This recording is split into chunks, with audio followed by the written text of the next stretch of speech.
Hello, guys and girls, and once again, Happy New Year. And on this video, it's going to be another horror movie review, and it is going to be one of the Universal Monster original classic movies. If you remember, I did The Invisible Man at Christmas, or sorry, not Christmas, slip of the tongue. I did it around Halloween in the month of October.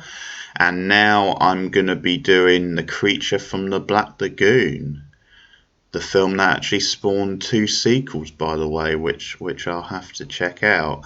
So this is from 1954. It's directed by Jack Cardiff, or Jack Arnold, who's a pretty famous English director. Slip of the tongue again with the Jack Cardiff. I was sort of thinking of him when I thought of famous Jacks, who were directors. But Jack Arnold is the director, pretty famous name in British cinema. And I got this because I got the Universal Monsters box set on Blu-ray for Christmas. Pretty great set, pretty great present. It's got, some interesting notes, a booklet. It's got like the original posters and lots of special features. So there's 8 movies on there. Although I hear there's actually a set with all like 20 odd movies, including every sequel. So that's something I'll have to look out for as well. But this has got, like, for example, The Bride of Frankenstein as well, which is considered by many to be one of the best sequels ever. But today I'm focusing on The Creature from the Black Lagoon, which no doubt influenced the episode of the hit television show Buffy the Vampire Slayer, which was Go Fish, late in season 2, which is an episode I should be getting to fairly soon on my rewatch and reviews on this channel, because I am on season 2 at the moment, although it is later in season 2. But yeah, when you watch that episode, I'm pretty sure this film is actually referenced in the episode. You can see some similarities there. Before I move on, there's just one note. This is sort of random. It's got nothing to do with the film, but I've just been corrected about this online. Is when I was doing my top 10 TV episodes of the year, and I mentioned Star Trek Discovery, I've been corrected because I said it was a Netflix show. It's actually a CBS show. So thanks to Becca for putting me right on that one. Now, in my defence, the confusion comes from the fact that in the UK it is shown on Netflix. We obviously don't have CBS over here. Well, we do, but it's like an international version, let's say. Obviously, CBS shows Star Trek Discovery in America, but over here it's shown on Netflix. And my guess in other parts of Europe, but anyway, that's just a note, just something I wanted to put right on that because I was corrected today. Right, Creature from the Black Lagoon, very influential B-monster movie. And the premise is very simple. At the beginning of the film, we get a sort of a group of explorers, scientists who discover like a weird looking hand out on an island, and it's kind of like this web sort of hand where it seems to be like half human, half sort of creature. And they decide to go and explore it out in the Amazon. Basically, they hire a boat. They're sort of traveling, looking for clues, and there's all this speculation over what it could be. Like the guy who's like taking them around on the boats is giving all this like kind of hysteria about the legends of the Amazon, and certain creatures and animals actually being closer to humans, actually being really fierce and deadly. So the speculation over, is this something that's been killed? Is it something to do with the creature itself? But is there a threat from one of the animals, sort of thing? But as it turns out, it is obviously the creature of the title. He is meant to be this half man, half creature hybrid who can swim in the sea, and we see him along the way sort of picking people off, sort of killing people. So there are kills. He's very kind of conflicted, and you get this dilemma with the group because it's such a fascinating discovery. The dilemma is, should we kill it, or should we rescue it, capture it, and take it for more experiments? And you get these two characters, easy to remember their names actually, David and Mark, very simple names, but they're kind of at loggerheads over it. You get this kind of macho back and forth between them. But one of them is very much for the science and the discovery and exploring. And the other one says, no, this thing is dangerous. We need to kill it, basically. And you also get this sort of macho thing because one of them, I think it's Mark, if I remember rightly, is dating the sort of lead girl, the Kay, played by Julia Adams. And she's actually like the research assistant of the other guy. So it's almost like this sort of thing where she's conflicted because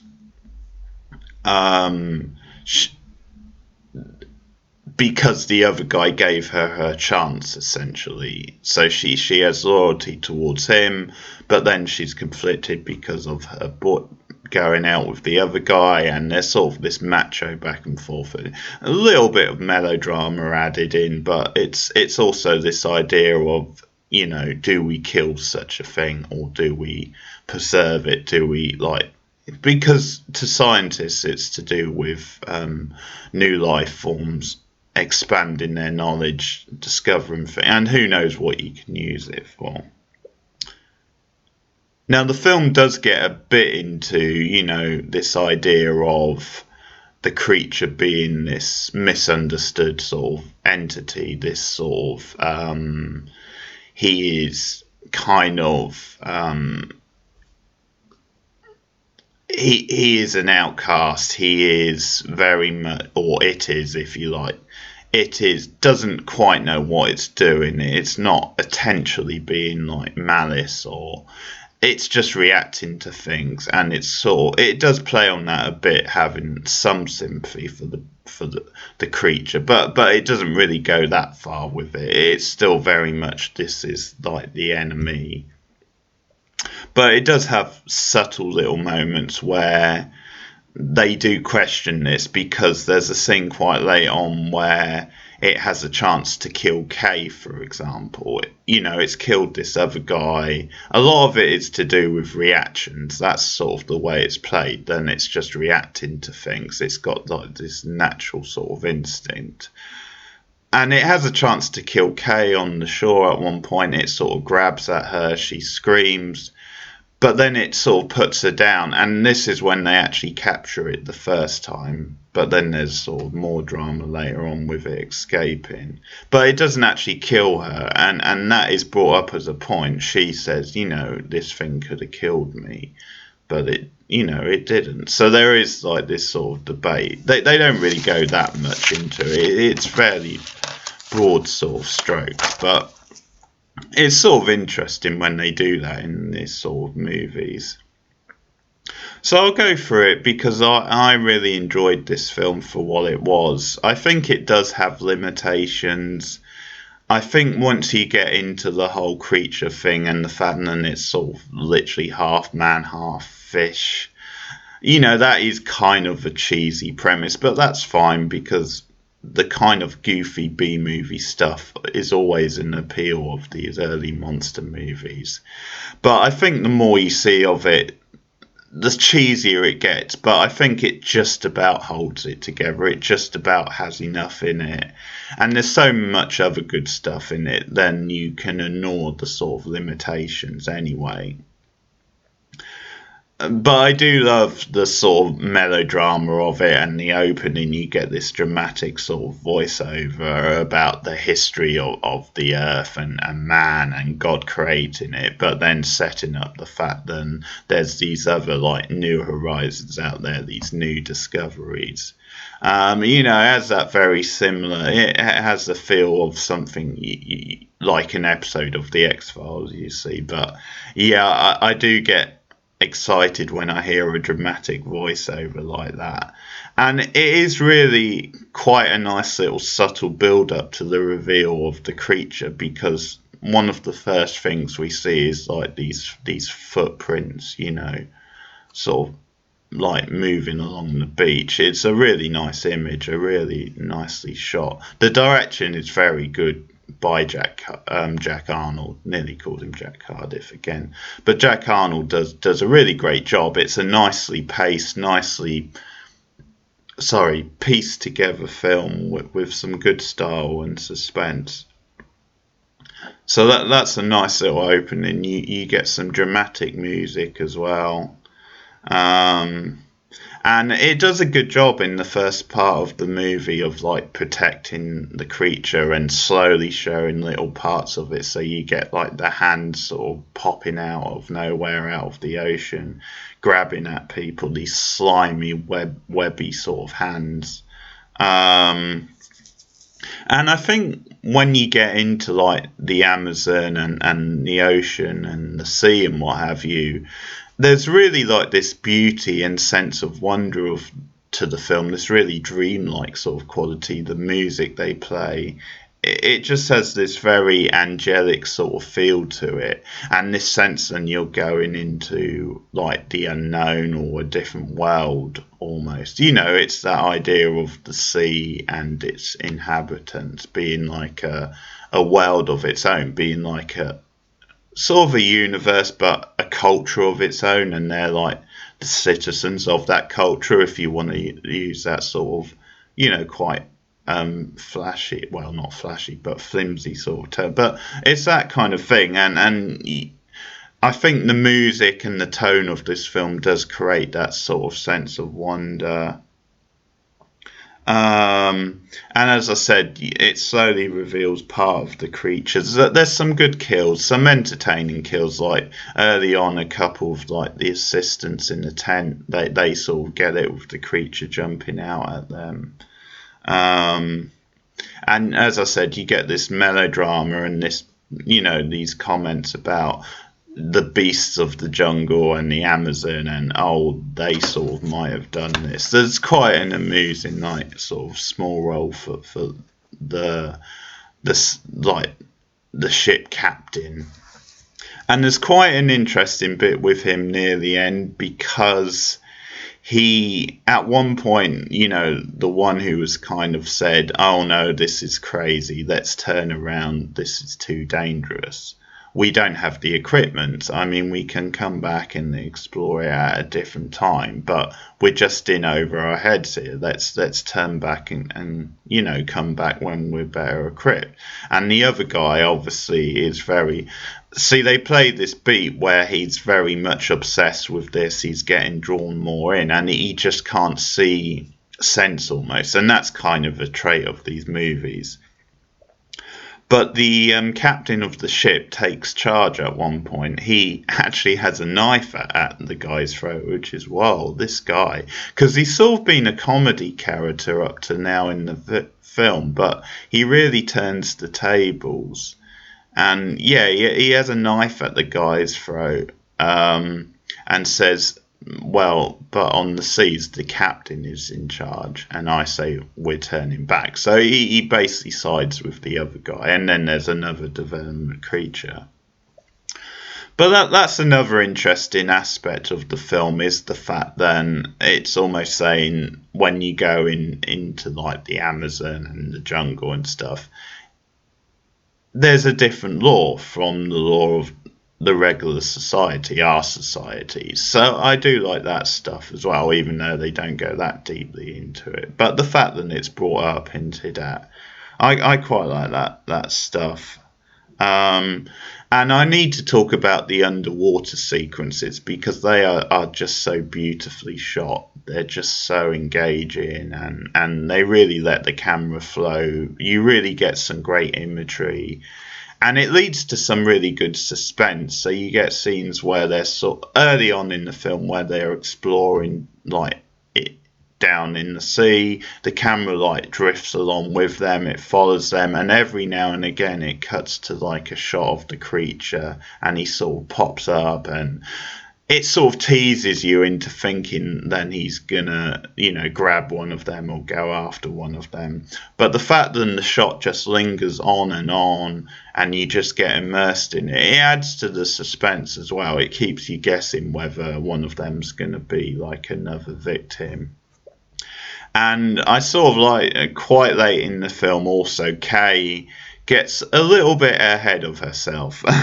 This is another trait of this movie where they've just been down and like her boyfriend says it's such a wonderful world down there, it's so beautiful, and Kay says I would like to check that out, I would like to explore that one day, and she strips off, got a lovely little bathing suit.